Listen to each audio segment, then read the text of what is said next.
എനർജിയെക്കുറിച്ചും അതിൻ്റെ ഉൽപാദന വിതരണത്തെക്കുറിച്ചും എല്ലാം വളരെ വിപുലമായൊരു ചർച്ച ഇവിടെ നടന്നു കഴിഞ്ഞു. മിസ്റ്റർ ടി.ആർ. നീലകണ്ഠൻ പറഞ്ഞതുപോലെ കേരളത്തിലെ ഊർജത്തിന്റെ ഉപയോഗം 50-60% ഗാർഹിക മേഖലയിലാണുള്ളത്. ഈ ഗാർഹിക മേഖലയിലെ ഊർജ ഉൽപാദനം അല്ലെങ്കിൽ ഊർജത്തിന്റെ ഉപയോഗം അത് നമ്മൾ കേരളം എങ്ങനെയാണ് കണ്ടുകൊണ്ടിരിക്കുന്നത്? നമുക്കറിയാം, കേരളം എന്നാൽ ഒരു ഉപഭോഗ സംസ്കാരമാണ്. ഉപഭോഗം അവന് സ്വിച്ചിട്ട ലൈറ്റ് കത്തുന്നുണ്ടെങ്കിൽ അവന് പിന്നെ അതിനെ കുറിച്ചൊന്നും ചിന്തയില്ല. അപ്പോൾ ഒരു വീണ്ടും പറയുന്നുണ്ടെങ്കിൽ, അതായത് എനർജിയുടെ എനർജി ക്ഷാമം അത് കൺസർവ് ചെയ്യുന്നതിലൂടെ കേരളത്തിലെ മുഴുവൻ എനർജിയുടെ ക്ഷാമത്തിന് പരിഹാരമാകും എന്ന് പറയുന്നുണ്ട്. അതായത് കേരളത്തിലെ ജനങ്ങളെ ബോധവൽക്കരണത്തിലൂടെ മാത്രമേ നമുക്ക് ഈ ഊർജ സംരക്ഷണത്തിന് ഒരു യഥാർത്ഥ പരിഹാരം കാണാൻ പറ്റുകയുള്ളൂ. ഇപ്പൊ നമുക്കറിയാം, ഒരു സാധാരണക്കാരൻ ഒരു വീട് പണിയാൻ പോകണം, അല്ലെങ്കിൽ അവനൊരു വണ്ടി വാങ്ങിക്കാൻ പോകണം. ഈ ഒരു വണ്ടി വാങ്ങിച്ചാലോ അവനൊരു വീട് പണിയാൻ പോയാലോ അവനൊരു എനർജി അല്ലെങ്കിൽ അവന്റെ ചിന്തയിലേക്ക് വരുന്നില്ല. അവന്റെ പോക്കറ്റിലെ പൈസ അനുസരിച്ചിട്ടാണ് അവൻ വീട് പണിയുന്നത്.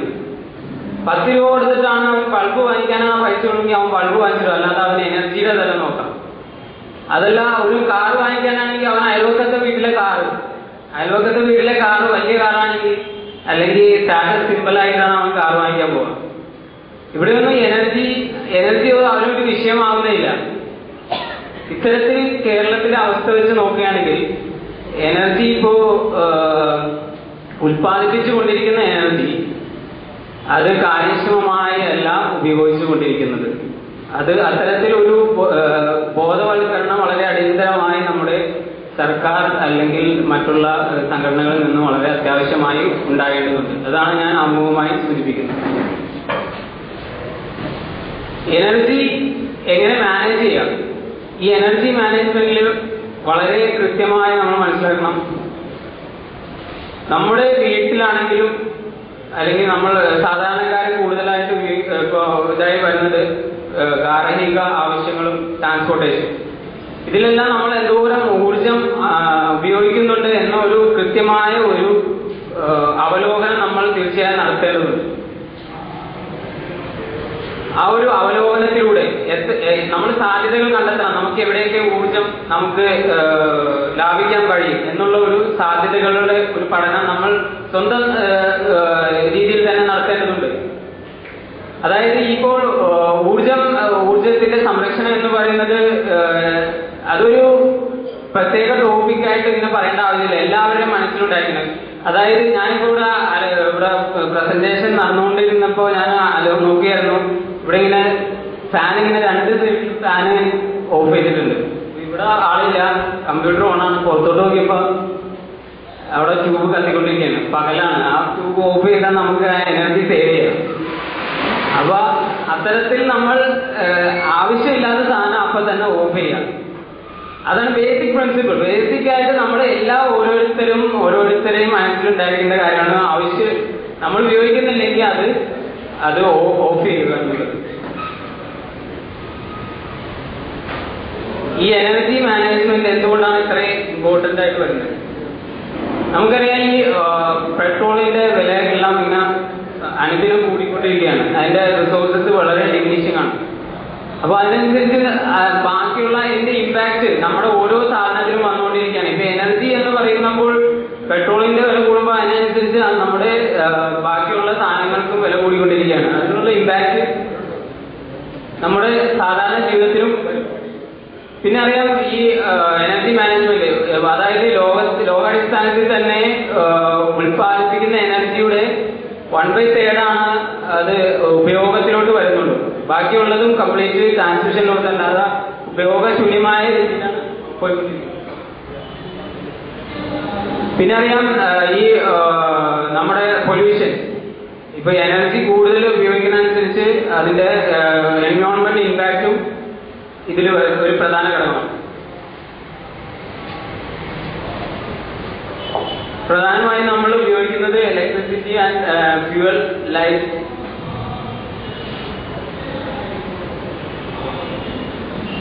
ഇവിടെ നമ്മൾ ഒബ്സർവ് ചെയ്യുകയാണെങ്കിൽ നമ്മുടെ ഏറ്റവും കൂടുതൽ നമ്മുടെ എനർജി ലോസ് വരുന്നത്,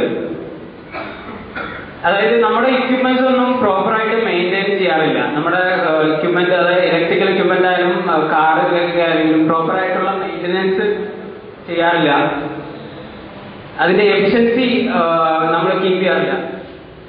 പിന്നെ നമുക്കറിയാം നമ്മുടെ വീട്ടിൽ തന്നെ പലരും വീട്ടിൽ ഓരോരുത്തർക്കായിട്ട് പേഴ്സണൽ ഇക്വിപ്മെന്റ്സ് എല്ലാവർക്കും, അതായത് ഒരു വീട്ടിലേക്ക് ഒരു സാധനം മാത്രം ആവശ്യമുള്ളെങ്കിൽ കൂടി നമ്മളത് ഓരോരുത്തർക്കും, ഇപ്പൊ ഒരു വാട്ടർ ഹീറ്റർ അല്ലെങ്കിൽ ഒരു അയൺ ബോക്സ്, അതിപ്പോ ചിലപ്പോ വീട്ടിലേക്ക് ഒന്ന് ആവശ്യം ഉണ്ടാവുള്ളൂ, പക്ഷെ അത് ഓരോ പേഴ്സണൽ ആയിട്ട് നമ്മൾ ഉപയോഗിച്ചുകൊണ്ടിരിക്കുകയാണ്. പിന്നെ ഒരു ബിൽഡിങ്, ഒരു ഏതെങ്കിലും ഒരു ഞാൻ നേരത്തെ പറഞ്ഞ പോലെ നമ്മൾ സാധാരണക്കാരെ അല്ലെങ്കിൽ വീട് പണിയാൻ പോവുകയും അല്ലെങ്കിൽ ഒരു വീടിന്റെ ഇതാണെങ്കിൽ അതിലൊന്നും ഒരു പ്രോപ്പർ എനർജി മാനേജ്മെന്റ് പ്ലാൻ ഇല്ല. നമ്മൾ എനർജിയെ കുറിച്ച് നമ്മൾ കേരളത്തിനെ സംബന്ധിച്ച് പ്രത്യേകിച്ചും ഒരു ബോധവൽക്കരണം വളരെ ഇതാണ്. ഒരു എനർജിക്കായിട്ട് ഒരു പ്രത്യേക പോളിസിയോ അല്ലെങ്കിൽ എനർജി മാനേജ്മെന്റ് പ്ലാനോ, ഒരു അംഗീകൃത എനർജി മാനേജ്മെന്റ് പ്ലാനോ ഇതുവരെ നടപ്പാക്കിയിട്ടില്ല.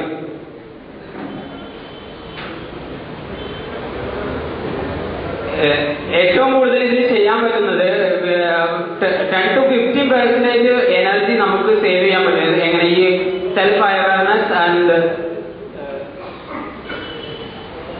സെൽഫ് നോളജ് ആൻഡ് അവയർനെസ്, ജനങ്ങളെ ബോധവൽക്കരണത്തിലൂടെ ഒരു 10 to 15% എനർജി നമുക്ക് സേവ് ചെയ്യാൻ പറ്റും.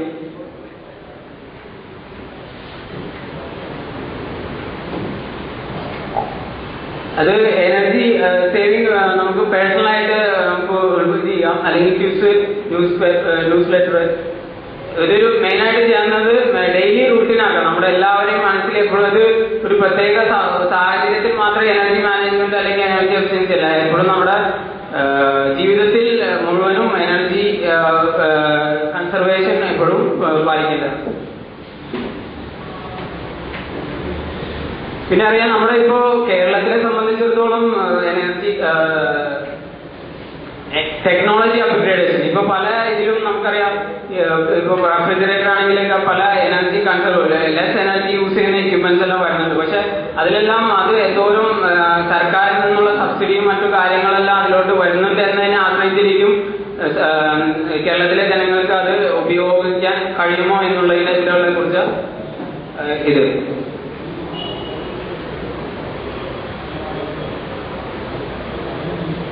ഹോം എനർജി ഓഡിറ്റ്, അതായത് ഒരു കേരളത്തിലെ വീടുകള് അതിലെ ഏതെല്ലാം രീതിയിലാണ് നമ്മൾ എനർജി ഉപയോഗിച്ചുകൊണ്ടിരിക്കുന്നത് അതിനെക്കുറിച്ച് നമ്മളൊരു വ്യക്തമായ പഠനം നടത്തുകയും ഏതെല്ലാം മേഖലയിലാണ് നമുക്ക് എനർജി സേവ് ചെയ്യാൻ പറ്റും എന്നുള്ളതിനെ കുറിച്ച് ഒരു പഠനം നടത്തുകയും ആ പഠനം നടത്തിയതിന്റെ അടിസ്ഥാനത്തിൽ നമ്മളൊരു എനർജി പ്ലാൻ ഉണ്ടാക്കുകയും അതിനനുസരിച്ച് മുന്നോട്ട് പോയാൽ മാത്രമേ നമുക്ക് എനർജി കൺസർവേഷൻ ചെയ്യാൻ പറ്റുള്ളൂ.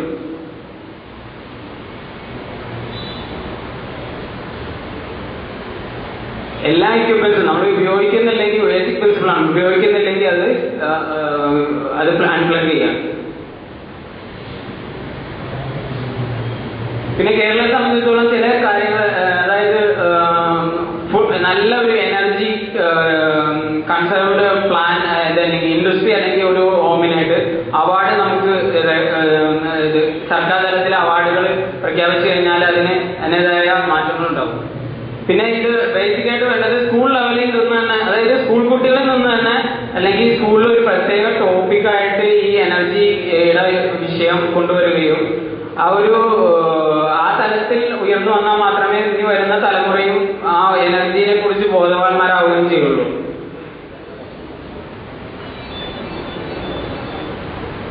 പിന്നെ നമ്മുടെ കേരളത്തെ സംബന്ധിച്ചിടത്തോളം ഈ പവർ തെഫ്റ്റ് അതിനെക്കുറിച്ച് ശക്തമായ നടപടികൾ ഉണ്ടാവണം. അല്ലെങ്കിൽ ഇത് ഭാവിയിൽ തുടരുകയും ഈ എനർജി ലോസ് അല്ലെങ്കിൽ ആവശ്യമില്ലാത്ത എനർജിയുടെ ഉപയോഗം ഭാവിയിൽ കൂടാൻ ചാൻസ് ഉണ്ട്.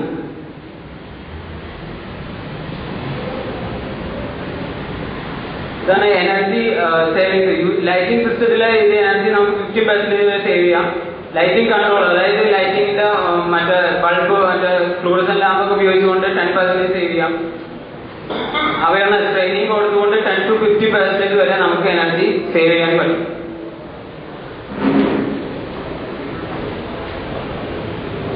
ഇത് കുറച്ച് ടിപ്സ് ആണ്. അതായത് നമുക്ക് ഡൊമസ്റ്റിക് ആപ്ലിക്കേഷൻസിൽ നമുക്ക് എങ്ങനെയെല്ലാം എനർജി സേവ് ചെയ്യാൻ പറ്റുന്നുള്ളത്.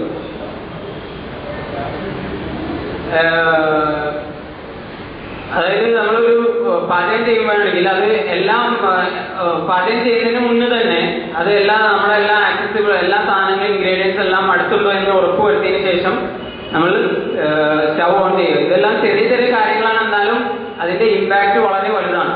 നമുക്ക് അങ്ങനെ ഓരോരുത്തരും അങ്ങനെ ഓരോ ചെറിയ ചെറിയ കാര്യങ്ങൾ ചെയ്യുന്നതിലൂടെ മാത്രമേ ഈ എനർജി കൺസർവേഷൻ നമുക്ക് പ്രാബല്യത്തിൽ കൊണ്ടുവരാൻ സാധിക്കുകയുള്ളൂ. പിന്നെ പ്രഷർ കുക്കർ കൂടുതലായിട്ട് യൂസ് ചെയ്യുക. വെള്ളത്തിന്റെ ഉപയോഗം വളരെ ആവശ്യത്തിനുള്ള വെള്ളം മാത്രം ഉപയോഗിക്കുക. കൂടുതൽ വെള്ളം ഉപയോഗിച്ചാൽ അത് ആ വെള്ളം ചൂടാവുന്നതിനും കൂടുതൽ എനർജി കൺസപ്ഷൻ വരും. അതിനനുസരിച്ച് ഫ്യൂവലും അതിനനുസരിച്ച് ഉപയോഗിക്കേണ്ടി വരും. പിന്നെ അതായത് വെള്ളം തിളച്ചു കഴിഞ്ഞാൽ അത് ബോയിലിംഗ് ഫ്ലെയിം റെഡ്യൂസ് ചെയ്യുക.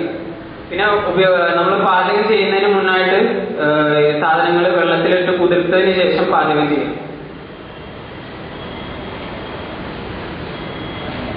പിന്നെ അതേ മൂടി ഉപയോഗിക്കുക. ചെറിയ ബർണർ ഉപയോഗിക്കുക. ബർണർ എപ്പോഴും ക്ലീൻ ആയിരിക്കുക. വെസൽ എപ്പോഴും നമ്മുടെ പാത്രങ്ങൾ എപ്പോഴും ക്ലീൻ ആയിരിക്കുക.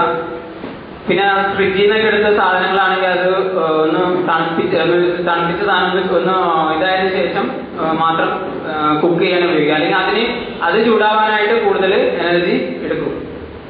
പിന്നെ നമ്മുടെ ഭക്ഷണ സമയങ്ങൾ നമ്മൾ അതൊന്ന് ക്രമീകരിക്കണം. ഇപ്പോൾ എല്ലാവരും ഒരുമിച്ച് ഭക്ഷണം കഴിക്കുകയാണെങ്കിൽ അത് ഒരുമിച്ച് ചൂടാക്കാനും പറ്റും. അല്ല പലരും പല സമയത്ത് ആണ് ഭക്ഷണം കഴിക്കുന്നതെങ്കിൽ അത് അതിൻ്റെതായ ഓരോരുത്തർക്കും ഓരോ സമയം അത് ചൂടാക്കുന്നതിലൂടെ കൂടുതൽ ഫ്യൂവൽ നമ്മളതിന് ഉപയോഗിക്കും. പിന്നെ കൂടുതലായിട്ട് നമ്മൾ ഇത് വരുന്നത് ട്രാൻസ്പോർട്ടേഷൻ സെക്ടർ. അതിൽ നമ്മൾ കാർ ഓടിക്കുകയാണെങ്കിൽ 45 to 55 km/h നമ്മൾ വണ്ടി ഓടിക്കുകയാണെങ്കിൽ 40% എക്സ്ട്രാ മൈലേജ് നമുക്ക് കിട്ടും. പിന്നെ എൻജിൻ എല്ലാം വളരെ ഹെൽത്തി ആയിട്ട് ഉപയോഗിക്കുക. ഗിയർ കറക്റ്റ് ആയിട്ടുള്ള ഗിയറിൽ മാത്രം വണ്ടി ഓടിക്കുക. 20% ഫ്യൂവൽ കൺസപ്ഷൻ ആണ് ഇൻകറക്റ്റ് ഗിയറിൽ നമ്മൾ വണ്ടി ഓടിച്ചാൽ. നല്ല ബ്രേക്ക് ആവശ്യം നിർത്താനായിട്ട് മാത്രം ഇത് ചെയ്യുക. ക്ലച്ച് ഉപയോഗിക്കുമ്പോൾ ഗിയർ ചേഞ്ച് ചെയ്യാൻ മാത്രം ക്ലച്ച് ഉപയോഗിക്കുക. പിന്നെ വണ്ടിയിലെ ഫിൽറ്റർ റെഗുലറായിട്ട് ക്ലീൻ ചെയ്യുക. ടയറിലെ പ്രഷർ വളരെ കറക്റ്റ് ആയിട്ടുള്ള പ്രഷർ ആണെന്നുള്ളത് ചെക്ക് ചെയ്യുക. എൻജിൻ വളരെ ഹെൽത്തി ആയിരിക്കണം എപ്പോഴും. എൻജിൻ 2 minutes കൂടുതൽ നമ്മൾ നിർത്തേണ്ടി വരികയാണെങ്കിൽ അത് വണ്ടി സ്റ്റോപ്പ് ചെയ്യുക. റെക്കമെൻഡഡ് ഓയിൽ മാത്രം ഉപയോഗിക്കുക. പ്ലാൻ യുവർ റൂട്ട്, അത് വളരെ ഇമ്പോർട്ടൻ്റ് ആണ്. അതായത് നമുക്കിപ്പോൾ പല രീതിയിലും ചിലപ്പോൾ ചില റൂട്ട് കൂടുതൽ വലിയ ലെങ്ത് ഉള്ള റൂട്ടാണെങ്കിലും ചിലപ്പോൾ നല്ല റൂട്ടാണെങ്കിൽ നമുക്കത് കൂടുതൽ എനർജി ഫ്യൂവൽ സേവ് ചെയ്യാനായിട്ട് പറ്റും.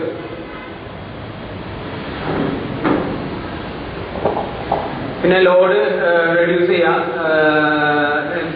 കാറ് അടുത്തുള്ള ആരെങ്കിലും നമ്മുടെ പരിചയത്തിലുള്ള ആരെങ്കിലും അവരായിട്ട് കാറ് അല്ലെങ്കിൽ മറ്റേ ഇത് ഷെയർ ചെയ്ത് ഉപയോഗിക്കുക.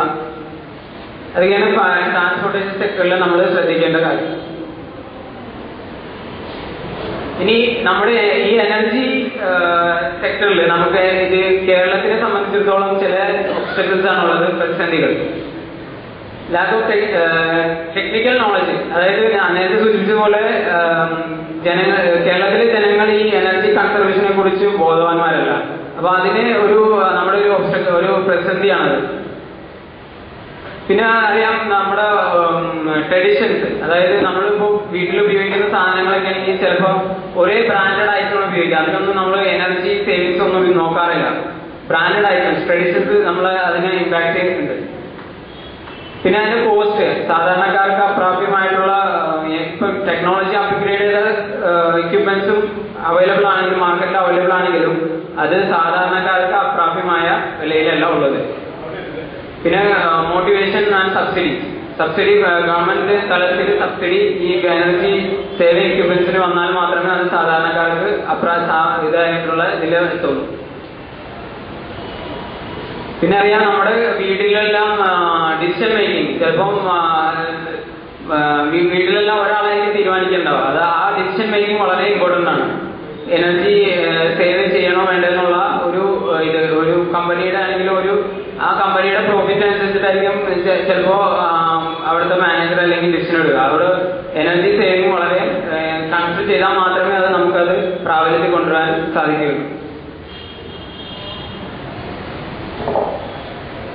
പിന്നെ ഒരു കാര്യമുള്ളത്, അതായത് ഇപ്പൊ കേരളത്തിനെ സംബന്ധിച്ചാണെങ്കിൽ ഇപ്പോ ഒരു മിനിസ്റ്റർ അല്ലെങ്കിൽ എനർജി മിനിസ്റ്റർ ഇപ്പൊ എനർജി സെക്ടറിൽ കൺസർവേഷൻ ആയിട്ട് അവൻ എന്തെങ്കിലും ചെയ്തിട്ടുണ്ടെങ്കിൽ അതൊരു ഉയർത്തി കാണിക്കാൻ അതൊരു താൻ ചെയ്ത പ്രവൃത്തിയായിട്ട് ഉയർത്തി കാണിക്കാനായിട്ട് പറ്റില്ല. ഇപ്പൊ ഒരു പവർ പ്ലാന്റ് അല്ലെങ്കിൽ ഒരു ഇതുണ്ടാക്കണമെങ്കിൽ, ഒരു ഹൈഡ്രോ പവർ പ്രൊജക്ട് ഉണ്ടാക്കണമെങ്കിൽ പറയാം അത് എന്റെ ഇതിലാണ് നടത്തുന്നത്. അല്ലെങ്കിൽ പക്ഷെ എനർജി കൺസർവേഷനിൽ എന്തെങ്കിലും ആക്ഷൻ എടുത്ത് അതിന് എന്തെങ്കിലും ഫിനാൻസ് അലോട്ട് ചെയ്ത് എന്തെങ്കിലും ചെയ്തെങ്കിലും അതൊരു പബ്ലിക് ഇമേജ് ആയിട്ട് അതൊരു ഉയർത്തി കാണിക്കാനായിട്ട് പറ്റുന്നില്ല. അതൊരു പ്രതിസന്ധിയാണ്. പിന്നെ social prestige influence private household, അതായത് മറ്റുള്ളവരെ കൂടുതലും നമ്മള് കേരളത്തിലെ ആളുകൾ ശരിക്കും എന്താ പറയാ ഈ പബ്ലിക് പ്രസ്റ്റീജിനെ നോക്കിയിട്ടാണ് ഇപ്പൊ കാർ വാങ്ങിക്കാൻ പ്രസ്റ്റീജിനെ നോക്കിയിട്ടാണ് വാങ്ങിക്കുക. അതായത് എനർജി ഒരു വിഷയമേ ആവുന്നില്ല.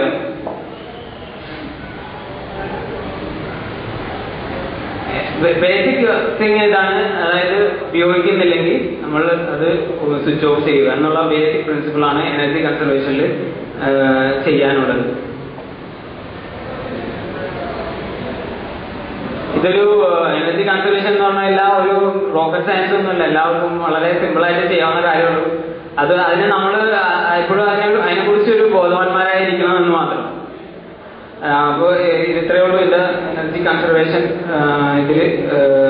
എല്ലാവർക്കും നന്ദി, നമസ്കാരം. നന്ദി.